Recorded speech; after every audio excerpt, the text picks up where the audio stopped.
So it is only apt that as we launch our biggest investment in the history of Reliance, जियो लाल मेरे तुम लाखों बरस तुम पे मैया निसार कहे बाबा का प्यार जियो लाल मेरे तुम लाखों बरस जियो लाल। नमस्कार मित्रों, मैं आपका दोस्त आदित्यनाथ झा inspiredtorise.com से। और हर एक व्यक्ति के चेहरे पे, हर एक व्यक्ति की जुबान पे आजकल यही सवाल है कि आखिर रिलायंस जियो इतना सस्ता कैसे है। तो आइए थोड़ा और खोजबीन करें, जानने की कोशिश करें कि रिलायंस जियो आखिर इतना सस्ता कैसे है और सच में ये सस्ता है कि नहीं है, क्या रिलायंस को इससे फायदा हो रहा है कि नहीं, और हर किसी को फ्री इनकमिंग आउटगोइंग कॉल कैसे दे पा रहे हैं ये लोग, पता करते हैं।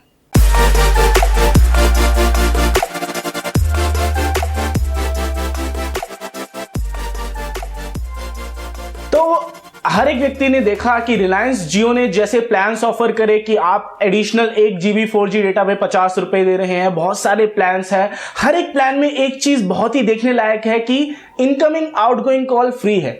आपकी आउटगोइंग कॉल फ्री पहली बार ये किसी ने देखा होगा और हर एक व्यक्ति असमंजस में होगा कि ऐसा कैसे संभव है कि कोई एक कंपनी आउटगोइंग कॉल फ्री दे रही है। हमने ये भी देखा न्यूज में कि रिलायंस के बहुत सारे जो जियो नेटवर्क के यूजर्स हैं वो जब दूसरे लोगों को कॉल करने की कोशिश कर रहे हैं, चाहे वो एयरटेल, वोडाफोन, आइडिया किसी भी नेटवर्क पे हैं, तो इस रूट की सभी लाइनें व्यस्त हैं, उन्हें सुनाई दे रहा है क्योंकि दूसरे नेटवर्क वाले उनकी कॉल्स रोक रहे हैं। ये काफी हद तक गलत बात है, पर आखिर कोई कंपनी इतने सस्ते में आपको चीज कैसे दे सकती है।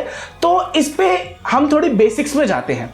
नॉर्मल बंदा जब एक फोन लगाता है किसी और नेटवर्क से, जैसे एयरटेल, आइडिया, वोडाफोन, किसी और नेटवर्क से फोन लगाता है तो क्या होता है, जब आप किसी अन्य नेटवर्क से कॉल करते हैं तो सर्किट स्विच नेटवर्क नाम से टेक्नोलॉजी का इस्तेमाल होता है, जिसमें यह है कि उनके पास फोन लाइनें बिछी हुई हैं। 2G नेटवर्क आपने देखा होगा, जब आपका नॉर्मली फोन में डेटा चल रहा हो, 4G डेटा चल रहा हो, आप जब किसी को कॉल करते हैं डेटा बंद हो जाता है थोड़ी देर के लिए, आपका फोन वापस 2G नेटवर्क पे स्विच मार लेता है और फिर आप फोन पे बात कर रहे होते हैं दूसरे व्यक्ति से। यानी कि आप एक नॉर्मल कॉल कर रहे हैं, आप एक HD कॉल या VoLTE voice over LTE call नहीं कर रहे हैं। तो इसमें आपका यह हो रहा है कि जो आपका पूरा नेटवर्क है वो एक सर्किट स्विच नेटवर्क टेक्नोलॉजी को इस्तेमाल कर रहा है, जिसमें एक क्षण में 64 किलोबाइट ट्रांसफर हो रहा होता है लगातार। 64 किलोबाइट का एक कनेक्शन मेंटेन्ड होता है जो कि दोनों तरफ से मेंटेन्ड है, और ये कनेक्शन में चाहे डेटा जा रहा हो चाहे नहीं जा रहा हो, चाहे आप बिल्कुल शांत मौन बैठे हो, आप फोन पे बात नहीं कर रहे हो, तब भी वो 64 किलोबाइट जो है वो नेटवर्क वह यूज कर रहा होगा।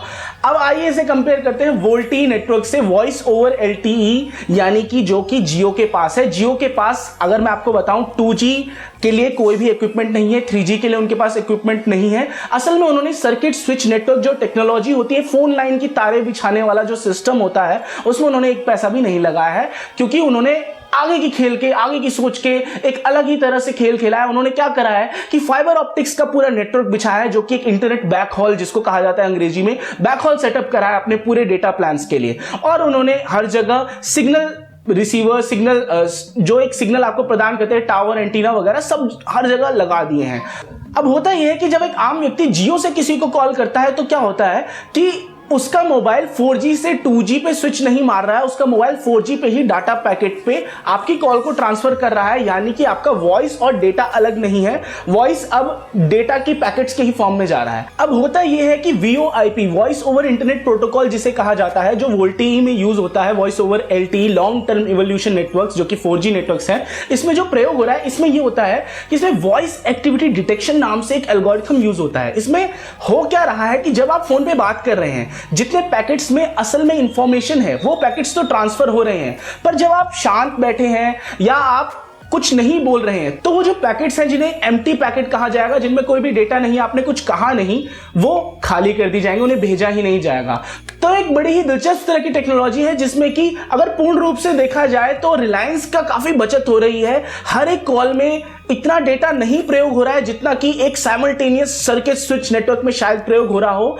और हमने जिस वॉइस एक्टिविटी डिटेक्शन की बात करी, जिसमें कि आपके जो शांत वाले पैकेट्स हैं उनको हटा दिया जाता है, नहीं भेजा जाता, उससे 35% तक की बचत आती है डेटा सेविंग्स में। आपको उतना ज़्यादा डेटा नहीं इस्तेमाल हो रहा जितना कि अगर सारे पैकेट्स भेजे जाते तो होता। तो ये टेक्नोलॉजी जो है ये बेस से ही काफ़ी अच्छी बनी हुई है। इस पे ही आगे 5G और 6G नेटवर्क्स को रोल आउट किया जा सकेगा। बाकी ऑपरेटर्स को दिक्कत ये है कि उन्होंने सर्किट स्विच नेटवर्क्स पे सब कुछ बिठाया। जब 3G और 4G रेवोल्यूशन आया तो उन्होंने उसी इक्विपमेंट को अपग्रेड करा, पूरे नेटवर्क को ओवरहॉल करने के बजाय उन्होंने उसी नेटवर्क के बेस पे और नए इक्विपमेंट डाला और उसको ठीक करा 3G 4G के डिमांड के हिसाब से। पर अगर आप देखें तो रिलायंस जो है वो बेस से ही डेटा सेंट्रिक नेटवर्क है, एक ऐसा नेटवर्क है जो सिर्फ डेटा पे चल रहा है। तो काफी हद तक जो एक डिजिटल इंडिया की जो डिमांड को रिलायंस पूरा करना चाह रहा है जियो के साथ, ये पॉसिबल है, ये फीजिबल है, ये हो सकता है, इसमें इतना कोई झोल नहीं है। थोड़ा और बात करते हैं कॉल क्लैरिटी के बारे में। वोल्टी वॉइस ओवर एलटी में कहा जाता है कि HD कॉल क्लैरिटी आती है, बात करने में एकदम मजा आता है, लगता है बंदा आपके प्रत्यक्ष बैठा हो सामने।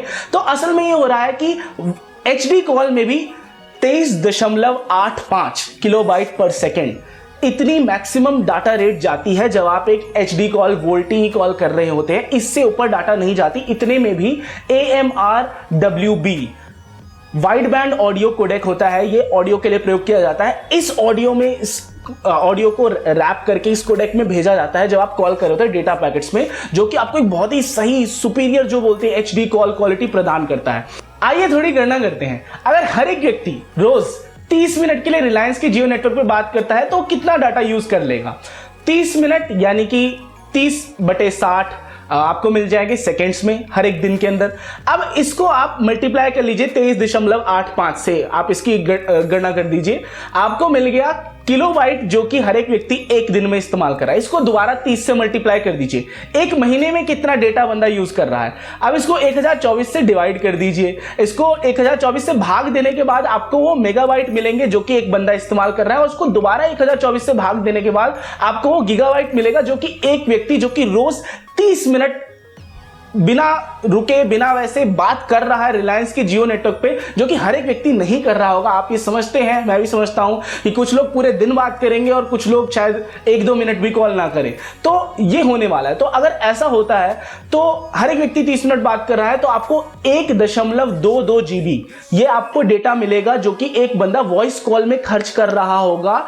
30 मिनट रोज बात करे 30 दिन लगातार महीने में, तो इतना डेटा तो बड़े प्यार से रिलायंस जैसी कंपनी इस्तेमाल कर सकती है, बड़े प्यार से यूजर को प्रदान कर सकती है। और ज्यादातर केसेस में अगर आप सारी वॉइस एक्टिविटी डिटेक्शन और अलग अलग टेक्नोलॉजी का सामंजस्य बिठाएं और सोचें कि कितनी डेटा सेव होगी, और अगर रिलायंस और बेहतर कोडेक वगैरह यूज करे कॉल क्वालिटी ऑप्टिमाइज करने के लिए, शायद 23.85 जो कि मैक्सिमम क्वालिटी का बिट रेट है HD कॉल के लिए VoLTE पे, वो ना यूज करके थोड़ा सा कम यूज कर ले तो भी कितनी सेविंग कर सकता है रिलायंस। तो इससे एक अंदाजा लग जाता है इंसान को कि आपको जो वॉइस प्लान प्रदान किया जा रहा है, फ्री कॉलिंग, फ्री पूरी तरह से इनकमिंग और आउटगोइंग, वो काफी हद तक रिलायंस के लिए फीजिबल है, काफी हद तक रिलायंस के हाथों में है। उनका कोई बहुत बड़ा लॉस या नुकसान नहीं हो रहा है। वो जो आपसे डेटा के लिए अलग से चार्ज कर रहे हैं वो डेटा है जो कि आप एप्स वगैरह में इस्तेमाल कर रहे हैं, ना कि वो डेटा जो कि कॉल करते वक्त इस्तेमाल होगा।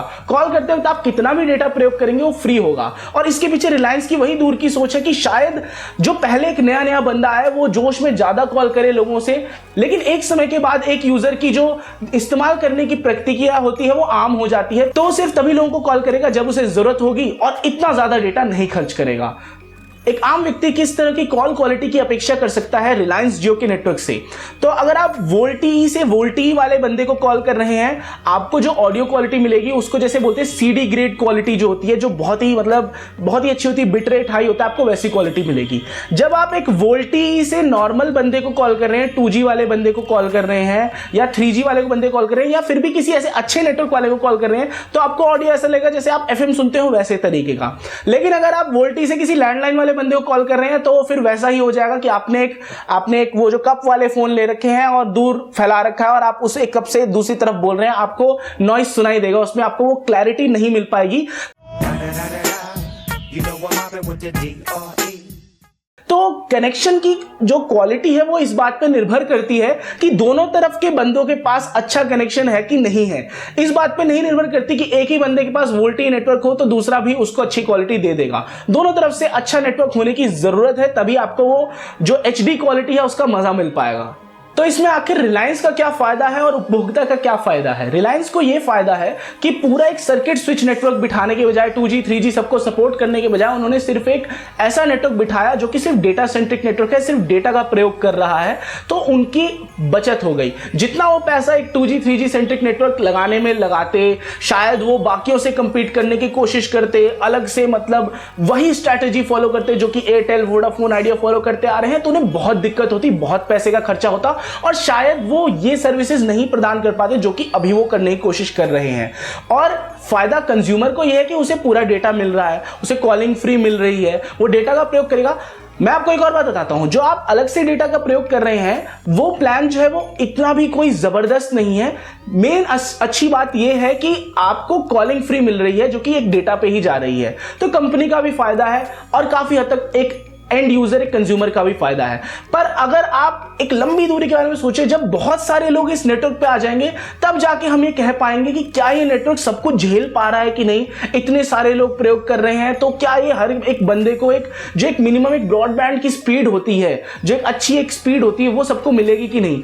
हमारे कुछ मित्र हैं वो आजकल इंडिया में सोलो बाइक टूर पे निकले हुए हैं, तो वो गोवा के भी कुछ अन्य कोनों में गए, वहां पे भी उन्होंने बोला है कि 1 मेगाबाइट पर सेकेंड तो जंगलों में भी स्पीड उन्हें मिल रही है। तो काफी हद तक बढ़िया नेटवर्क है। मुकेश अंबानी जी का सपना है कि आने वाले समय में 90% से ऊपर भारतीयों के पास जियो नेटवर्क का कवरेज होगा और 100 जो उनका एक टारगेट है 100 मिलियन से ऊपर भारतीय लोग जो होंगे वो रिलायंस जियो से जुड़े होंगे। तो देखते हैं ये सपना पूरा हो पाता है कि नहीं। इसके लिए दूसरे ऑपरेटर्स भी जिम्मेदार होंगे कि क्या वो इतने आराम से मोबाइल नंबर पोर्टेबिलिटी लोगों को देंगे कि नहीं। क्या अभी जो उन्होंने कॉल्स पे रेस्ट्रिक्शन लगा रखी है वो उसे उठाएंगे कि नहीं, कि एक जियो वाला बंदा आम तरीके से किसी और से बात कर सकता है कि नहीं कर सकता है।